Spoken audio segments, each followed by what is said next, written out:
I know this thing is on, and I know that you can hear me. Nursing and healthcare needs advocates and activism. So what are you waiting for? Let's do the damn thing.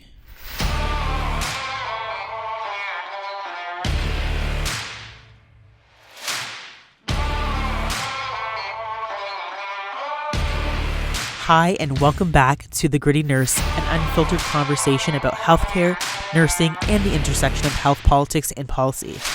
My name is Amie, and I am The Gritty Nurse. This podcast examines hot topics in healthcare and discusses the changes that we need to see to have a more efficient, robust, and ethical healthcare system that is safe not only for the patients that we see, but also for those who work in the system as well. Sorry, no fluff here, just awesome, compassionate humans and a lot of grit. If you're watching on YouTube or listening on Apple Podcasts, Spotify, iHeartRadio, or any other podcast platform, please hit that subscribe button so you never miss out on any real stuff from The Gritty Nurse. Welcome, Lisa and Tilda, to the show. Thank you so much for joining me on the Gritty Nurse podcast. I know it's been a little bit of a wild ride getting everybody connected, but we're all here in the same space, and I think this is going to be such an amazing conversation. Thank you so much for having us. Really excited to be here. Yeah, well, maybe before we get started, I know Tilda was on a couple weeks ago, so maybe I'll start with you first, Lisa. Maybe tell us a little bit about your background, what made you get into nursing, and maybe we'll just start there first. I think it's a great question. So my name's Lisa. I am a proud registered nurse of 5 years. I have a very untraditional story and entry into nursing. I think a lot of my colleagues and a lot of my students throughout nursing school came from generations of nurses and healthcare providers. And for myself, I was the lost 16-year-old that knew she loved helping people, knew she loved talking and teaching and science. And all of a sudden I read Tilda's book, A Nurse's Story. And I had this light bulb moment of this is what I meant to do. And this is who I want to be when I grow up. And it just became even more solidified when I went to Brock University for my undergrad. Then I get selected to represent my university at a national nursing conference. And who's the keynote speaker? Tilda.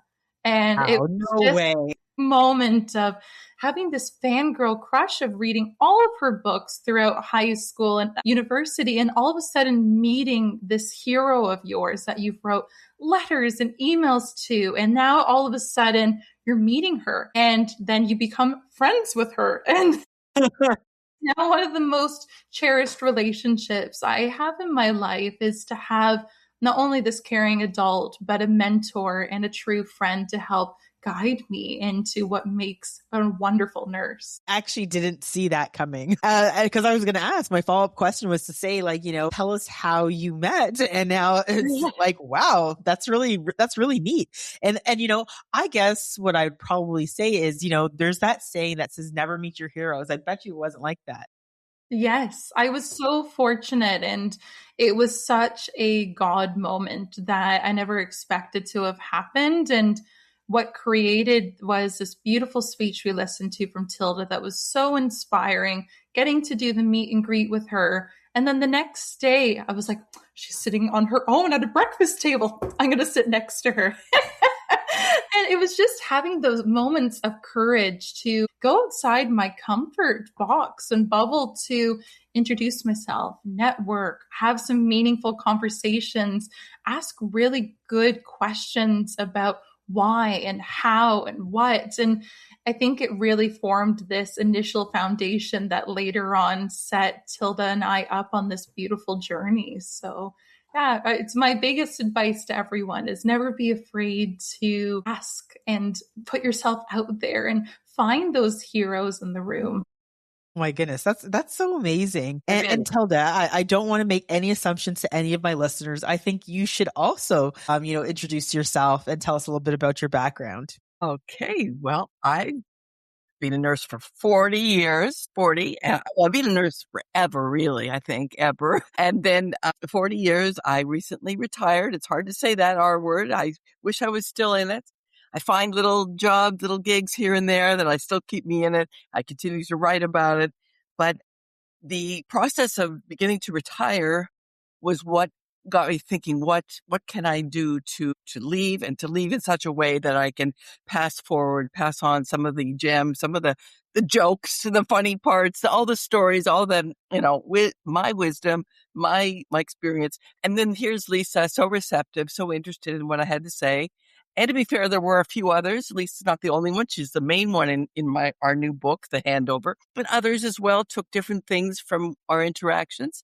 And so I found that passing it forward, handing over, just as we do at the end of a shift, want to make sure that the next oncoming nurse has everything they need to take care of the patient. And in our case, our patient was our profession. And I wanted to, I just it was a perfect arrangement to meet Lisa. Everything just fell into place. You know how that can happen sometimes.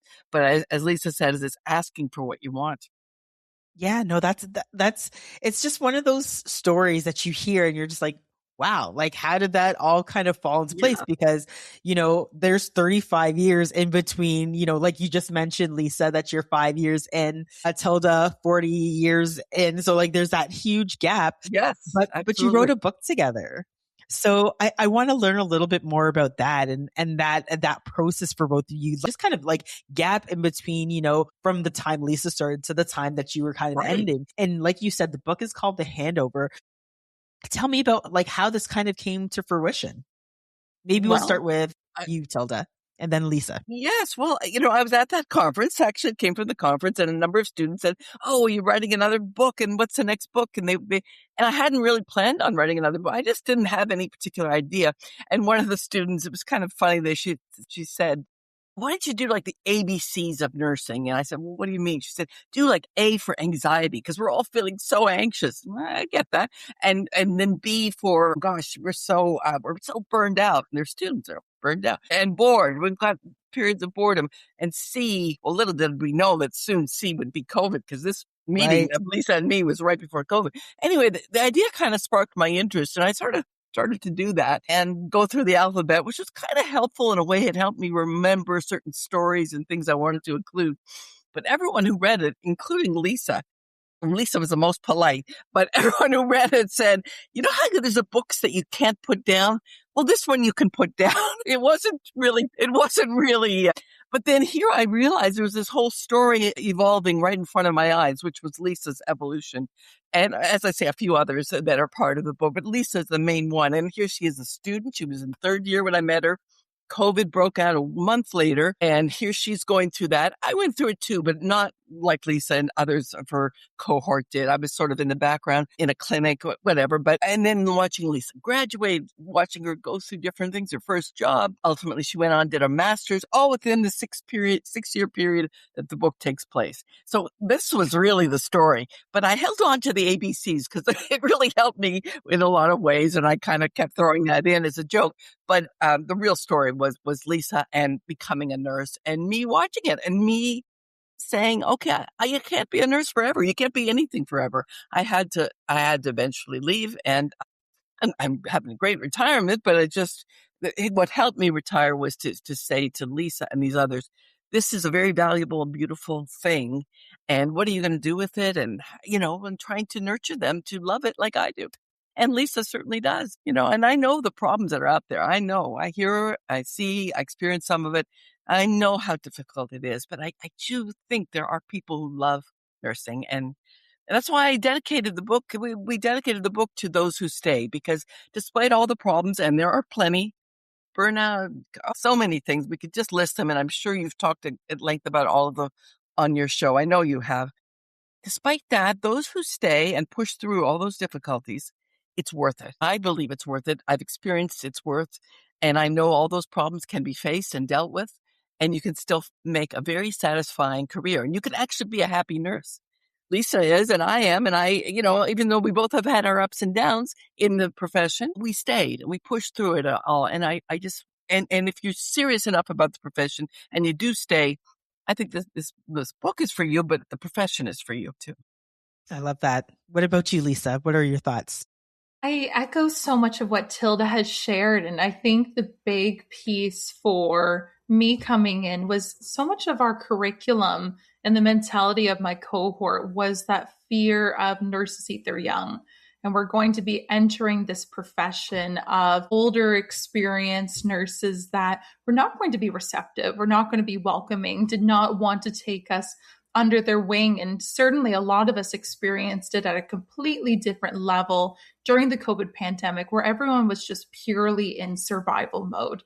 They did not have the extra 5 minutes to explain the theory that was behind the practice that we only had learned in simulation and textbooks. And now we were getting quite the salty dose of reality. And I think this is really what made me build more of a relationship with Tilda behind the scenes, is I needed someone in those vulnerable moments to talk about the shifts, to talk about what it was that I was seeing, to process what it was that I was learning.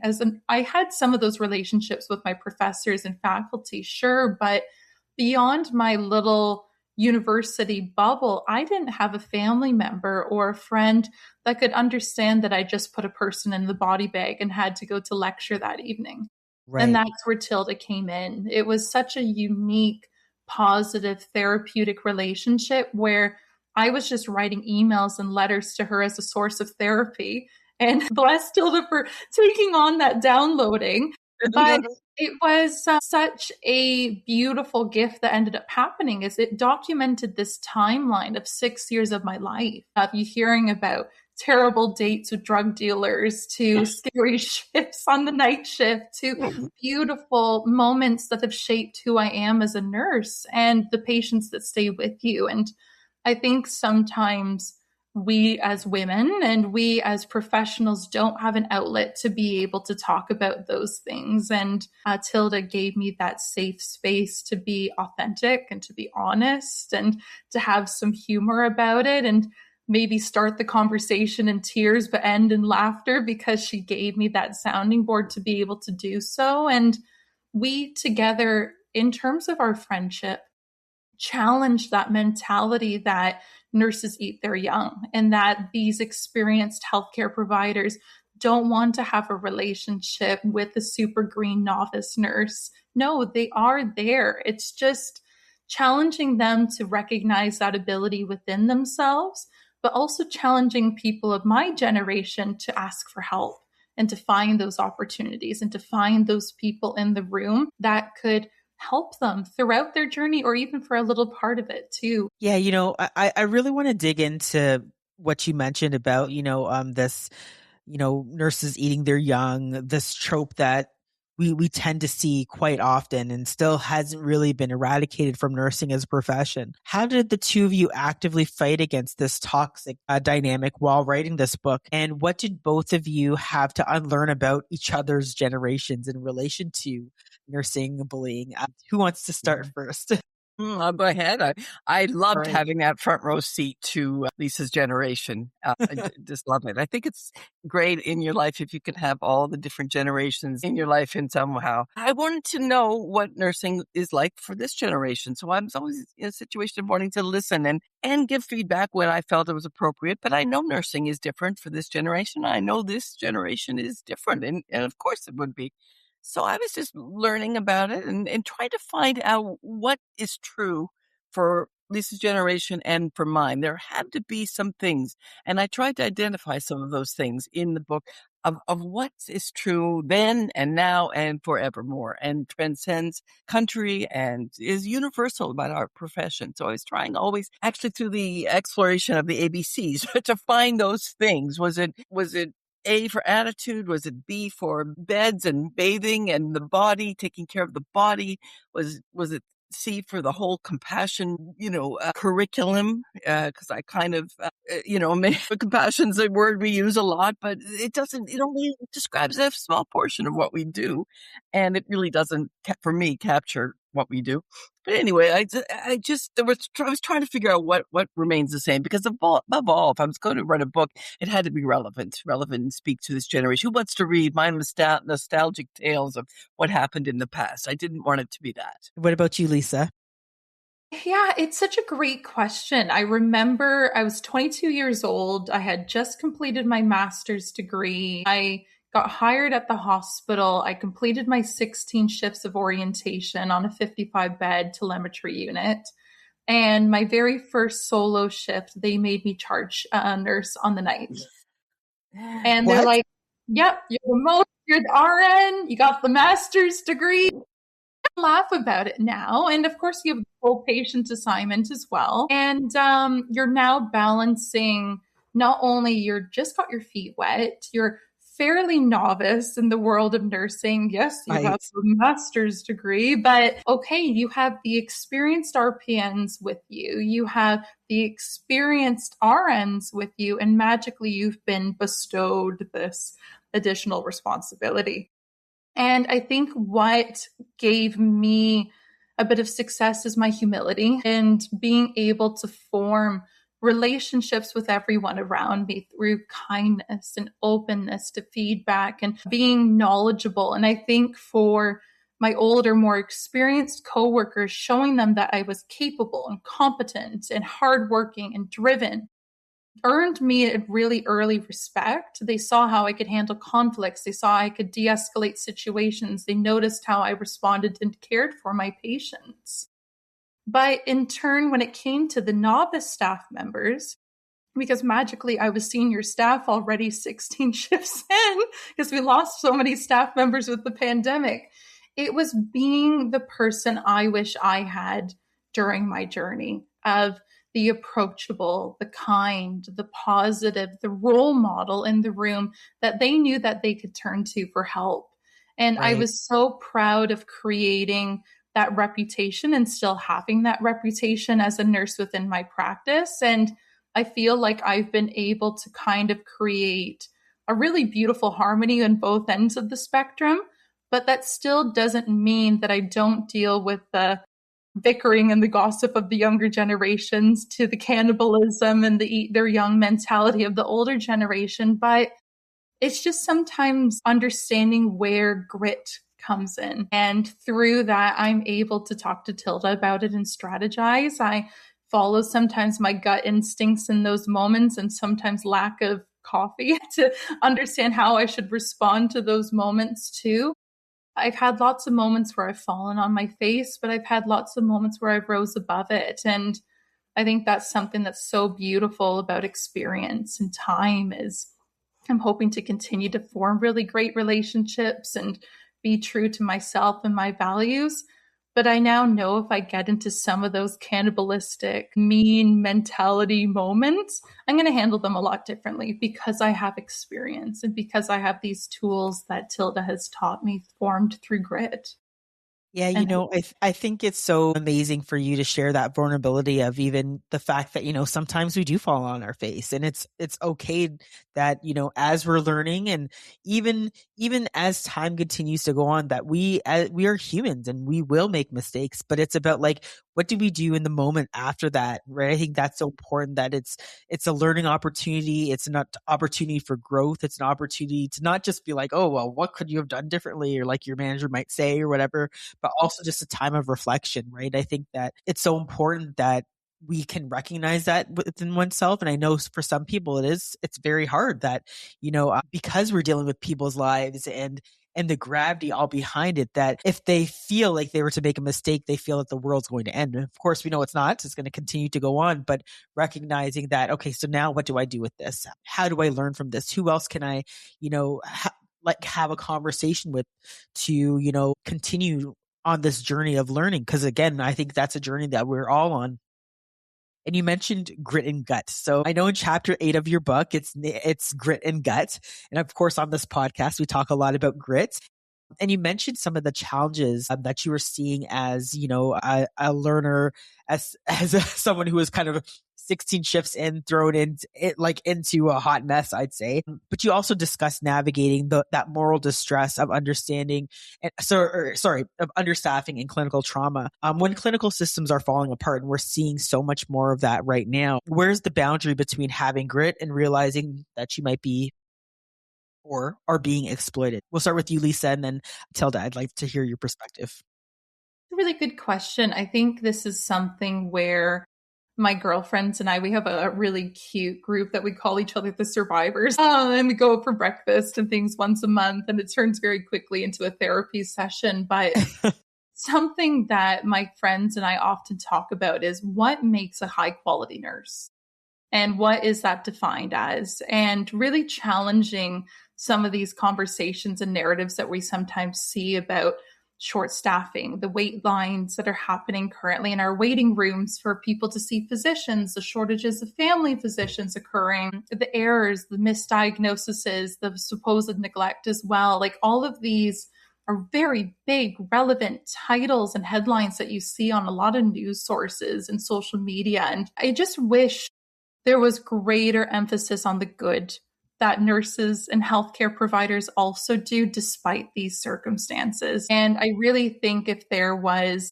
a change, it might not sell as many newspapers, but I do think it could really change how nurses are heard and listened to when it comes to these conversations. I find sometimes if people are only focusing on the negative, it's a bit of a, oh, here they go again. Meanwhile, if we come to the table with, this is all the good that our profession is doing despite these following things, and we need your help, it might change the direction of that conversation even more so. I'm going in for another shift this week, which I'm very excited about. But my colleagues and I will say to you, even if we're working short, if we have the A team going, we know we're going to have a great shift. We work in each other's shadows. We can read each other's facial expressions regardless of how much PPE we're wearing. We can call the physician and we say our name and they go, oh, thank God you're working a shift today. Like we have a beautiful rhythm. We're a well-conducted symphony when you really think about it. But where the topic of short staffing comes in is they see this from a numerical standpoint of ratios from patients to nurses, which, yes, is a problem. But if we have healthcare providers that don't care, if we have healthcare providers that maybe have knowledge gaps or have a lack of mentorship opportunities, resources available to them, and opportunities for investments in the areas where they potentially have deficits, we're potentially throwing more people into the room, but more people that potentially could be creating a bigger mess rather than actually creating a solution. And I sometimes wish that's where we could have a conversation as a profession, is how can we retain, but also how can we uplift to create skills such as grit and resilience and those intangible humanistic skills that create a fantastic nurse. Tilda, over to you. What are your thoughts? Wow. Well, Lisa covered a lot of things. And as I was listening to Lisa, well, first of all, I was praising myself for having chosen so well. No, but as I was listening to each and everything she mentioned, overstaffing and the A team and coming into work and knowing you can cope. I mean, there were just so many things she mentioned in passing, because of course we have a limited time here. I thought, wow, each of those things is a story. Each of those things. And I guess it's what I'm currently very interested now in is mentoring nurses, not so much in nursing because I'm not in it right now, but it's mentoring nurses to tell their stories. And this is a whole other thing I'm developing. I'm happy to talk with you about it another time, Amie, but I'm going to be launching a course in the fall specifically for nurses to tell their stories. Lisa started off by talking about documenting the good things that are happening, having an amazing team, stuff that goes on night shift, and how you can talk to a doctor with a lot of self-respect and have a good communication going in there. And so many things that Lisa mentioned, I thought, wow, this is a story. That's a story. This is a story. And nurses are experiencing all those things, but some maybe want to write this. And if they do, I can show them how. And I'm very excited to do that in my new career as a writing teacher. Yeah, I think back to what both of you had said, right? In terms of seeing that, when we hear stories, we tend, again, this is how news works, that we tend to hear the stories that are sensationalized or the stories that will catch a headline. But again, at the end of the day, I have to say to both of you, if we don't tell the stories, then no one's going to hear them. Or others will tell them for us and they won't get it right. And they won't get it right. Or, other people will pick up on stories and will tell them for nurses. And again, sure, this is where I've said an ordinary shift is full of stories. You don't have to look for, The Pit is a great show, but you don't have to have that kind of, wild pyrotechnics happening, although they do happen, of course. But there are simple moments, and they're so interesting. A conversation between a doctor and a nurse, conversation between a nurse and a patient, conversation between nurses, so interesting. And there's stories happening all the time. And I just loved how Lisa and all that she said reminded me of so many stories that are begging to be told, that we just don't. We're afraid. We don't know how to get started. All those things can be addressed. Yes. And again, I would also say that two truths can be true, right?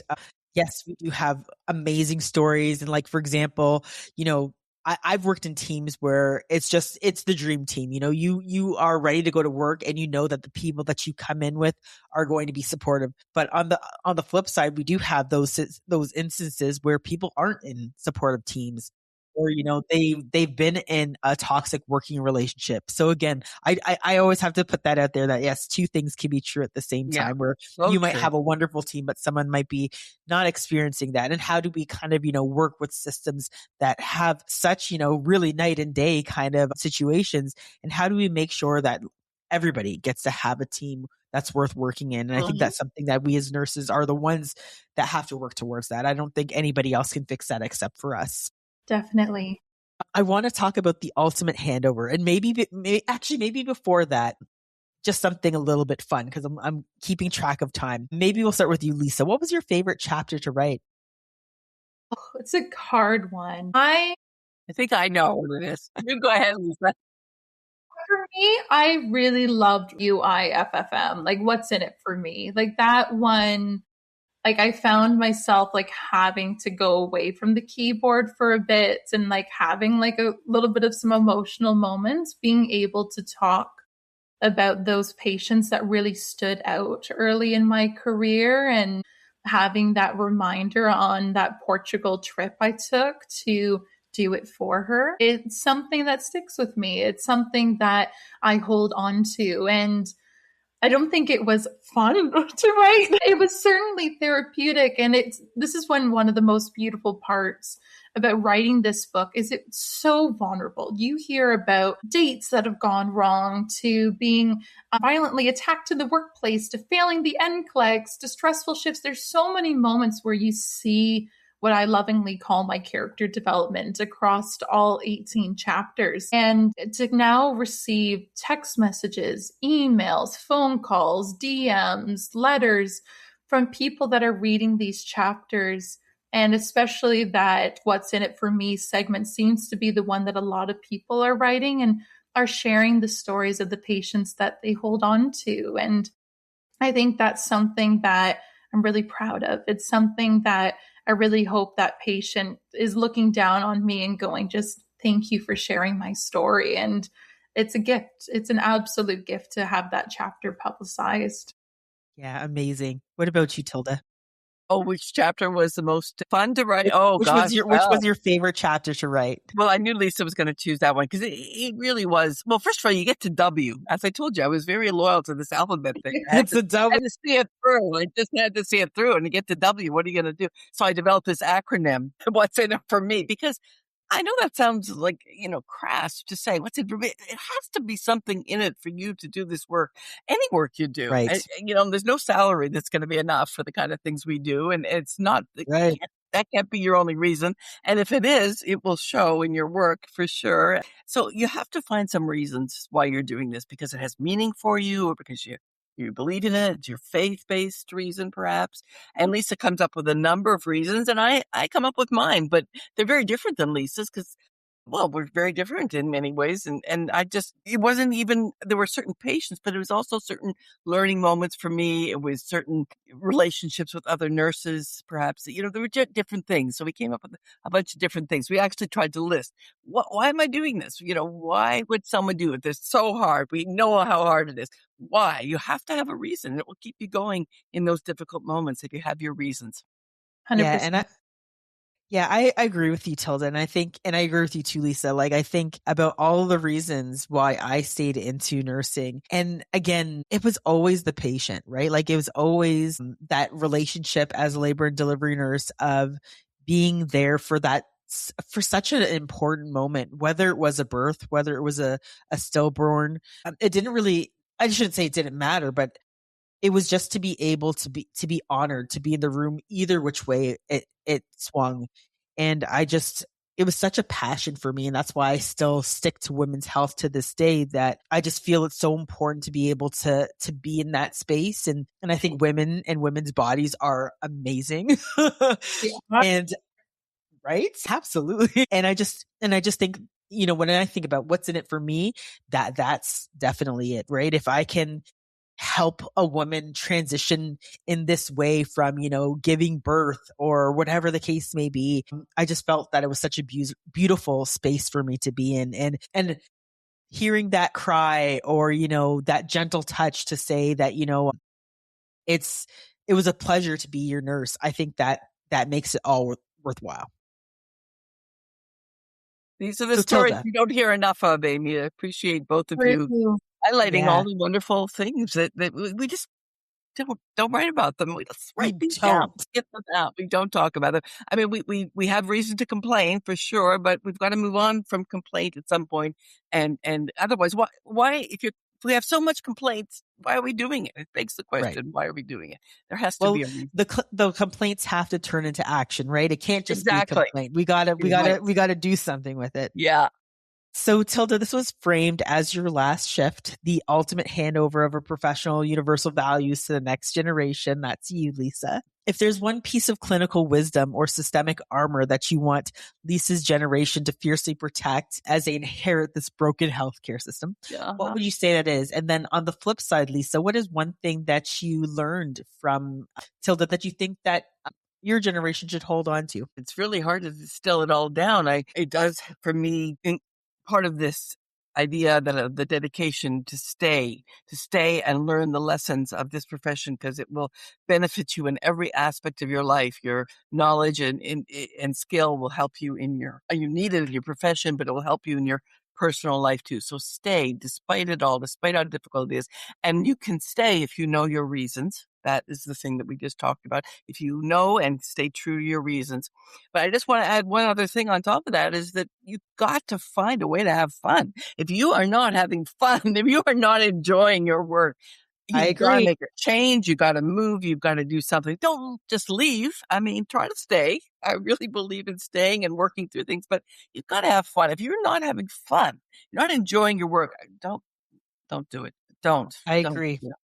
You can make it fun. If you are in a workplace that is not fun, and most workplaces are not these days. I had a lot of fun in the past. You'll read about all my fun if you read the book, but I find a lot of workplaces are just very serious places, very no mirth, no fun, no play. There are a lot of restrictions on ourselves, and I just think you got to find the fun. So you make the fun, find fun people and have that fun, the jokes and the banter and the teasing sometimes, and just to enjoy your work with people and help each other. So you have fun. You've got to have fun and enjoy the work.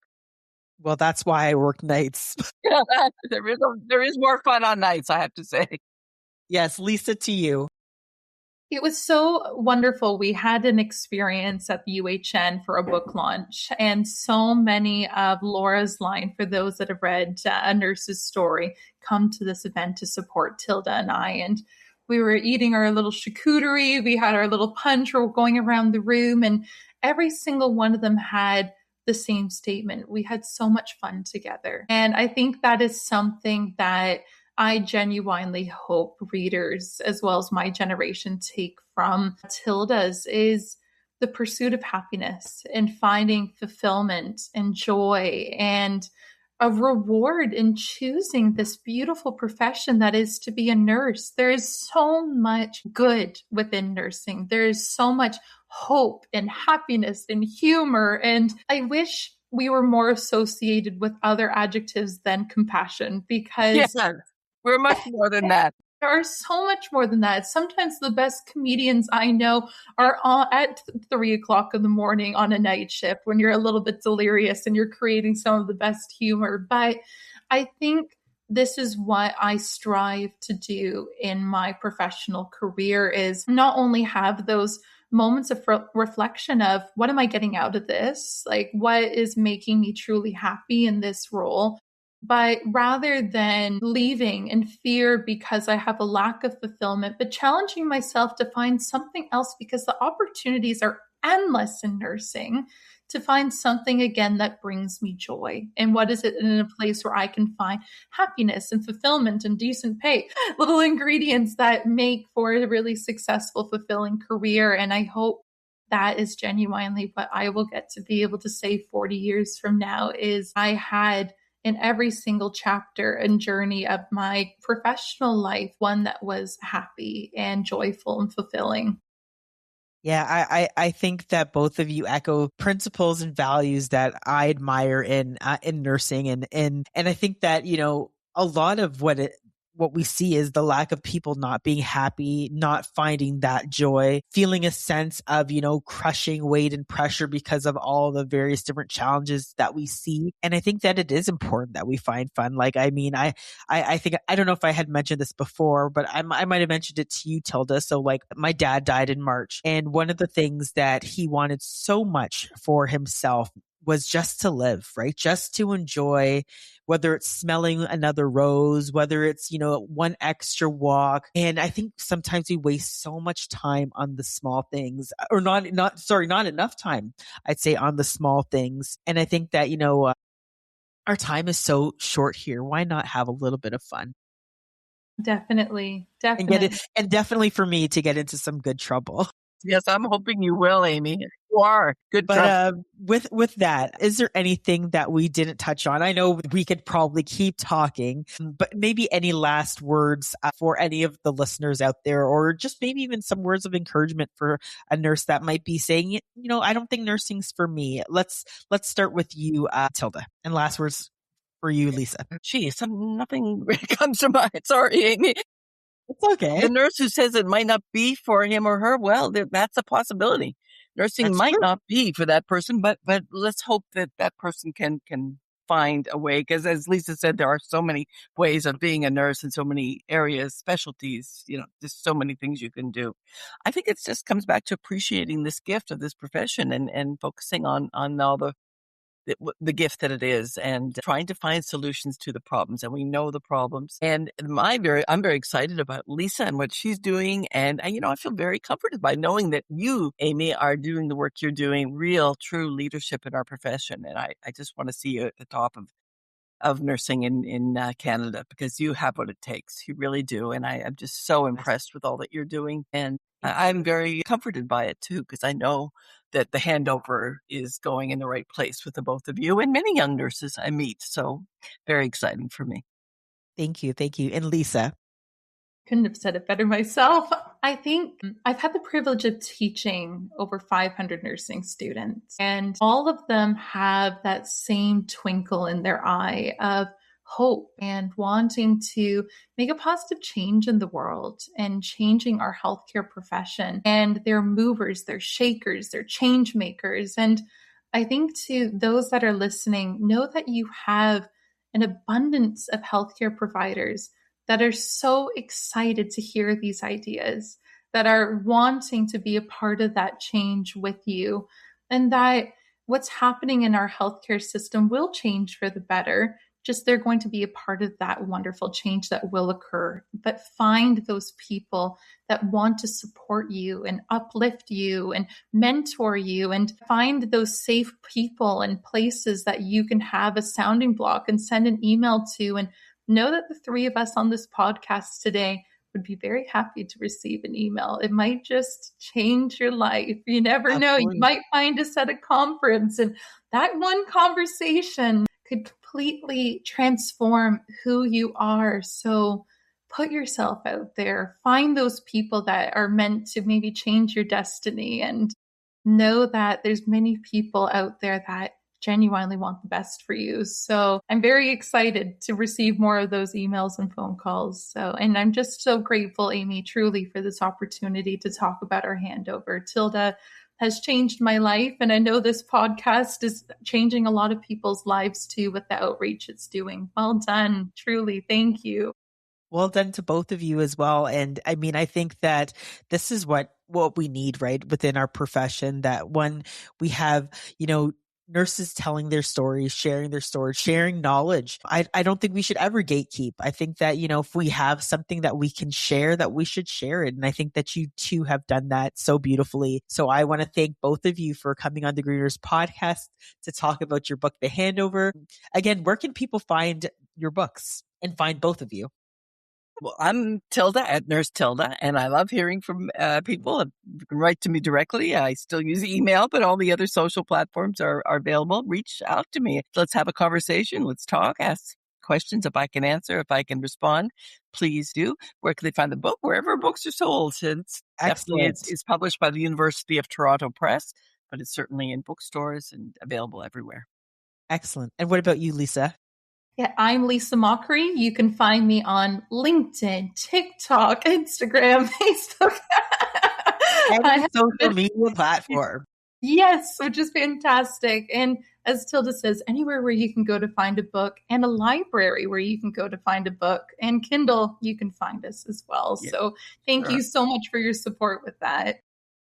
Yeah, absolutely. I'll make sure that I drop all the links in the show notes so people can find both of you and find all of your books, Tilda. Amy, in our book, there's a shout out about your book, about the wisdom of nurses. It's in our book too. It was part of our inspiration. Yes, you didn't know if we'd ever get to meet have you. Like a nurse author get together type of thing. Like I think that there are so many amazing nurse authors, and we don't celebrate them nearly enough in our profession. No. So that's a whole other conversation that we need to have. For sure. But yeah, thank you both for coming on the Green Nurse podcast. It was an amazing opportunity to speak to both of you, and we definitely have to stay in touch. Thank you again. You're most welcome. Bye. Looking for a great gift for a nurse or someone who needs to learn about nursing? Check out my national best-selling book, The Wisdom of Nurses, Stories of Grit from the Bedside. Thank you so much for listening to The Gritty Nurse with Amie Archibald-Varley. If you're watching on YouTube or listening on Apple Podcasts, Spotify, iHeartRadio, or any other podcast platform, please hit the subscribe button so you'll never miss out on any awesome episodes from The Gritty Nurse. Thank you so much, and stay tuned until next time. Stay gritty.